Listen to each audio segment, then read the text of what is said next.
Hey folks, my name is Kuya Roms.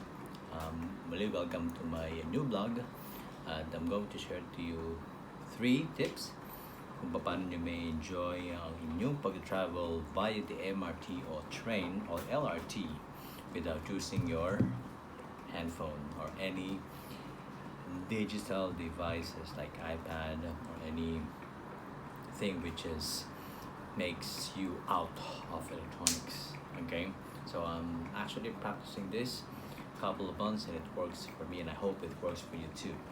My first tip for you is, let's check our yellow egg. All right, it will be magbasa ng libro. Right, books.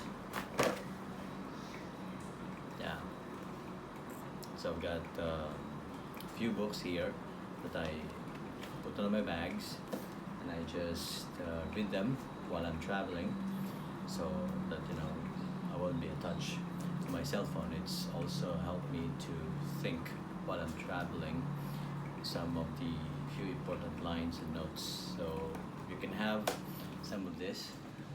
Yung pwede nyo lang dalhin sa bag para hindi masyadong bigat. Alright, so second point natin, let's check on the egg blue.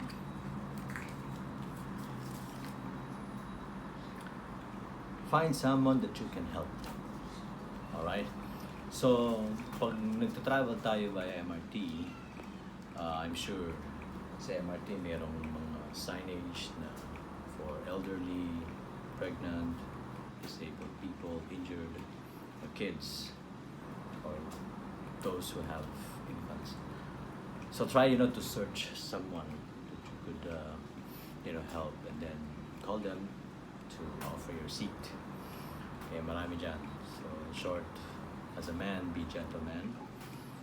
If you feel that a lady or someone who are elderly or pregnant woman or injured may need your seat, kahit na hindi ka nakaupo dun sa upuan para sa kanila, or if your middle is sitting in the middle or somewhere else, just offer them a seat.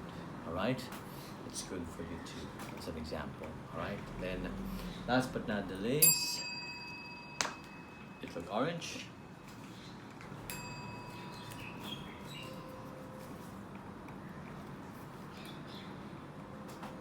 You can sleep. Yes, you can rest. True. If you have a seat, yes, you can sleep. But matulog ng mababaw, hindi yung parang malapit ka ng pumanaw. Okay?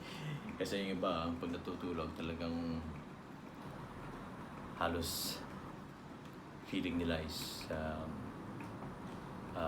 wala nang kinabukasan. That's true. Marami ako nakikita ganyan sa MRT.